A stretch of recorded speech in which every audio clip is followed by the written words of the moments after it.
Exam के भी आखिरी तैयारी, जल्दी से जल्दी जुड़ जाइए और अपने सारे दोस्तों को भी शेयर कर दीजिए ताकि सबको ये वीडियो देख सके और अच्छे से अच्छे अंक प्राप्त कर सके। चलिए पहले अपना कॉन्फिडेंस लेवल देख लेते हैं। एक नंबर क्या है, भारत में प्रोजेक्ट टाइगर शुरू किया गया था।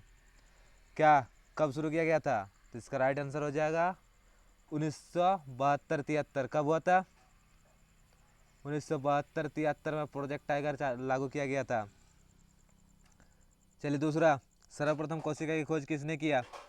तो सर्वप्रथम कोशिका की खोज किसने? Robert Hooke. ऑप्शन ए विज्ञान का पेपर है। एक मुलायम धातु जिसे चाकू से काटा जा सकता है, क्या है? मुलायम धातु क्या होगा बोलिए? सोडियम। निम्नलिखित में से कौन से ऐसा धातु है जिसमें विद्युत लेपन के द्वारा किसी वस्तु को चमक को बढ़ाया जा सकता है? तो इसमें कौन सा होगा? क्रोमियम। तो क्रोमियम एक धातु है जिसे विद्युत लेपन किया जा सकता है। नेक्स्ट, संचरणीय रोग का सबसे मुख्य कारक कौन है? तो संचरणीय रोग का मुख्य कारक यानी जिससे रोग फैलता है, संचरणीय रोग यानी फैलने वाला रोग, तो संचरणीय रोग किससे फैलता है? संचरणीय रोग फैलता है घरेलू मक्खी।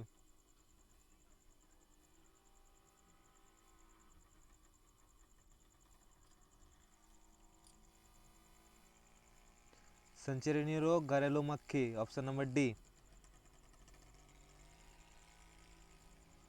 नेक्स्ट, निम्नलिखित में से कौन सा जंतु जरायुज है? जरायुज यानी जो बच्चा देता है, तो इनमें कौन बच्चा देता है? मनुष्य, है ना, ऑप्शन ए। तो यही होगा राइट आंसर।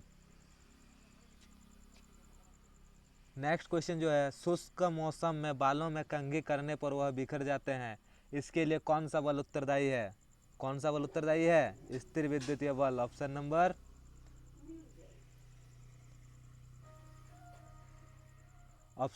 बी, स्थिर विद्युतीय बल। नेक्स्ट क्वेश्चन, निम्नलिखित में से किस ईंधन का ऊष्मीय मान सबसे अधिक होता है?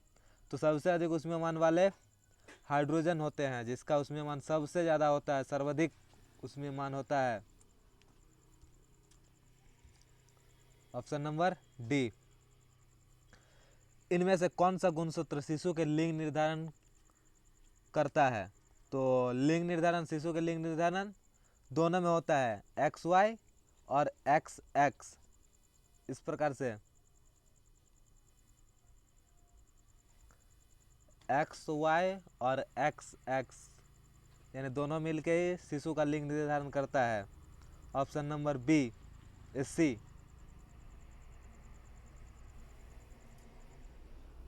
चलिए नेक्स्ट, मानव नेत्र में प्रतिबिंब किस भाग पर बनता है? तो मानव नेत्र का जो प्रतिबिंब होता है वह रेटिना पर बनता है। कहाँ पर बनता है?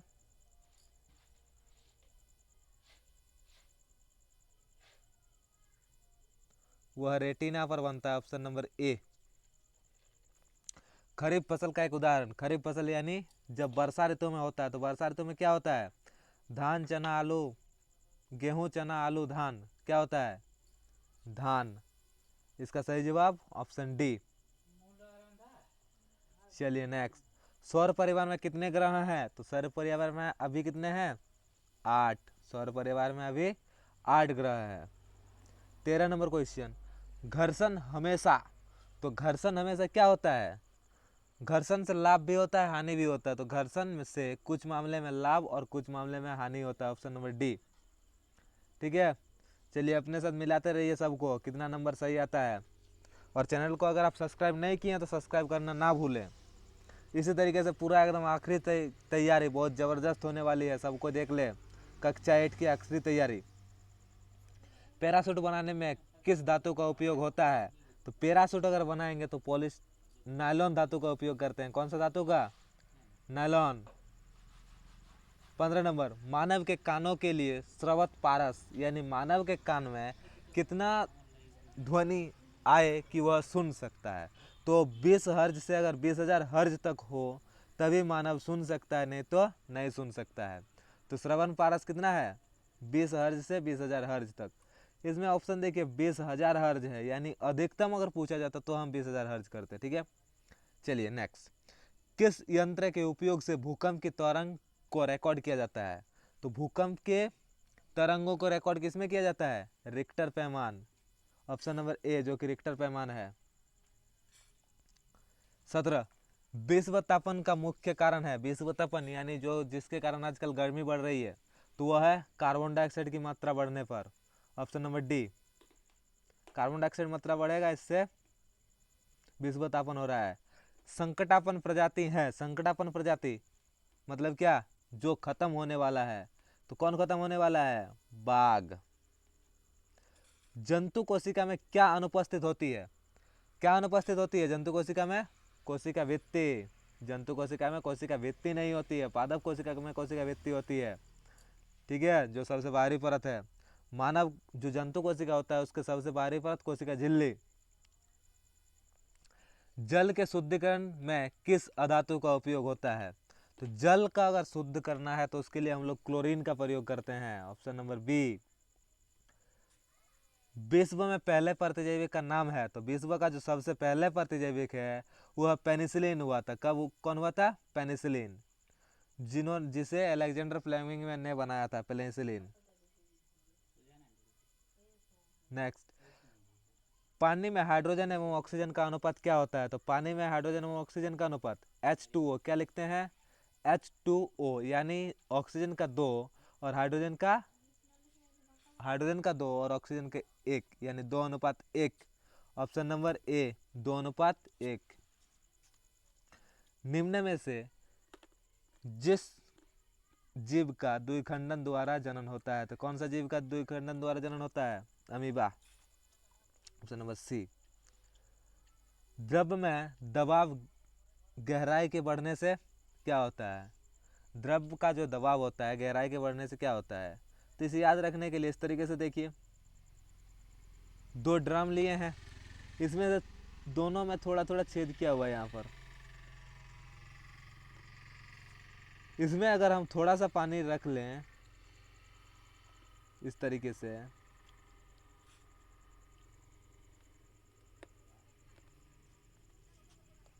इस तरीके से अगर हम पानी इतना रख लें तो इसमें ज़्यादा यहाँ पर नीचे गिरेगा या फिर इसमें थोड़ा सा पानी है इसमें ज़्यादा गिरेगा? किसमें गिरेगा? इसमें ज़्यादा पानी गिरेगा ना। तो दबाव अगर क्षेत्रफल मतलब अगर गहराई बढ़ेगा तो दबाव बढ़ेगा और गहराई घटने से दबाव घटेगा। और मान लेते हैं इसका क्षेत्रफल को इस तरीके से बढ़ा देते हैं यहाँ पर, तो दबाव कैसा रहेगा? घटेगा। तो वही है, अगर दबाव बढ़ेगा गहराई बढ़ेगा तो दबाव भी बढ़ता है, गहराई बढ़ने से दबाव भी बढ़ता है। ईंधन का ऊष्मीय मान का मात्रक होता है, तो ईंधन का जो ऊष्मीय मान होता है उसका मात्रक है केजे पर केजी, केजे पर केजी यानी किलोजूल प्रति किलोग्राम, ठीक है। चलिए 26 नंबर, किशोर अवस्था की उम्र है, यानी किशोर अवस्था कब से शुरू होता है? तो 11 से 19, किशोर अवस्था 11 से 19 वर्ष।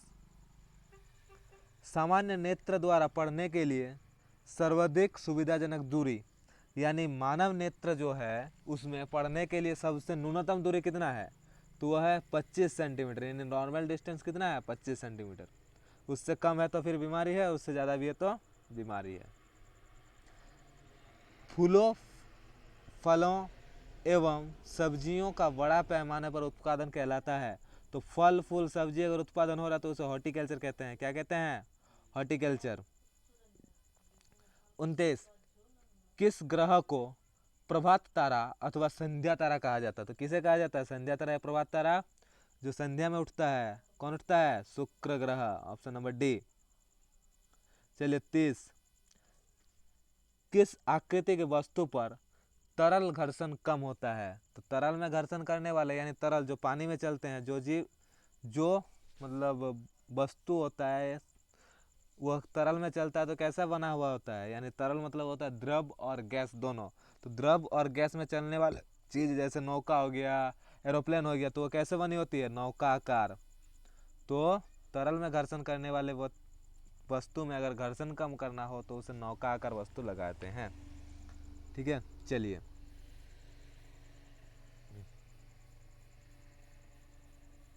कहाँ थे?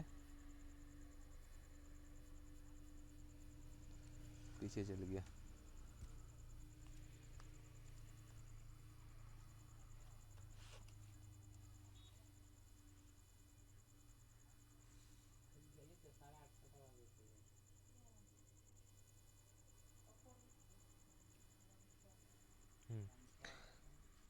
Next question 31। पदार्थ जो प्राकृतिक प्रक्रिया जैसे जीवाणु के द्वारा अपघटित हो जाती है क्या कहलाता है? तो जो जीवाणु द्वारा अपघटित हो जाता है उसे जैव निम्नीकरण कहते हैं। क्या कहते हैं? जैव निम्नीकरणीय पदार्थ। 32 नंबर, ध्वनि की प्रबलता किस कारक पर निर्भर करती है? तो ध्वनि की जो प्रबलता होता है वह आयाम पर निर्भर करती है। किस पर? आयाम, एम्पलीट्यूड।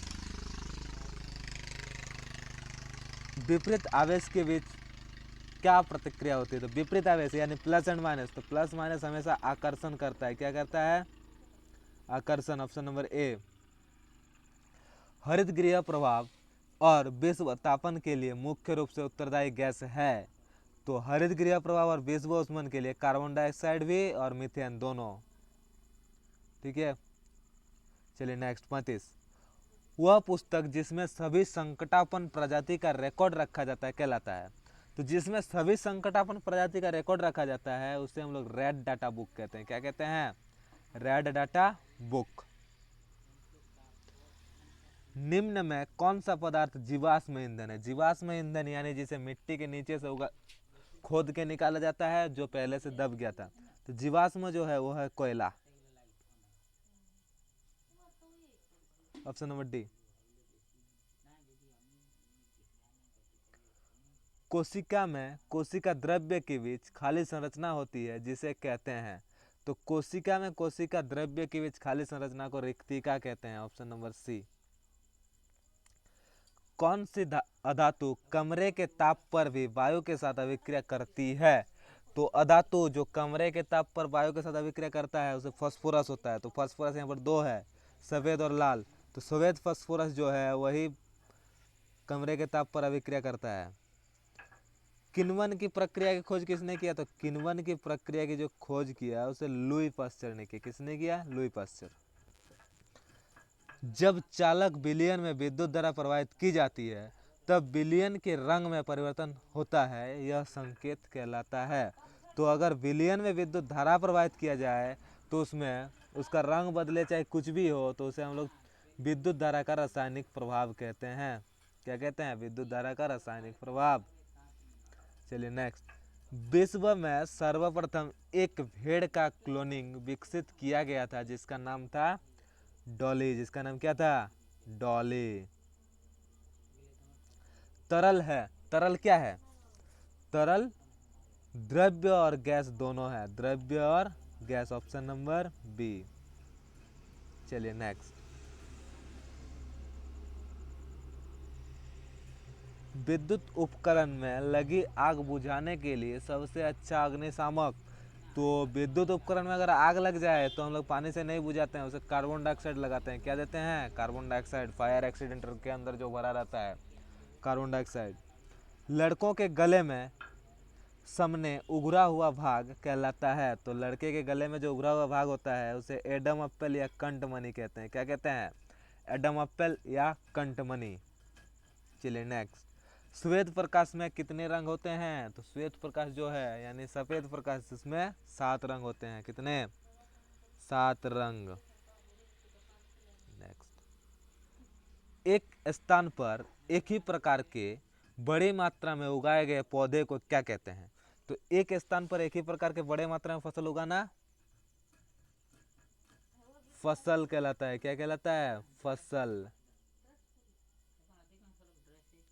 खगोलीय पिंड के बीच की दूरी को किस इकाई में मापा जाता है? तो उसे प्रकाश वर्ष में मापते हैं। किसमें मापते हैं? प्रकाश वर्ष।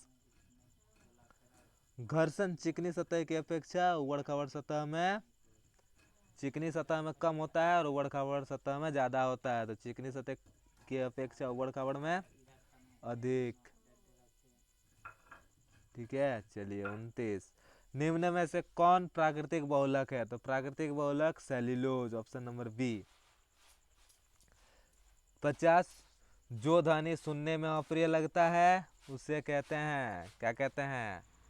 शोर। उसे क्या कहते हैं?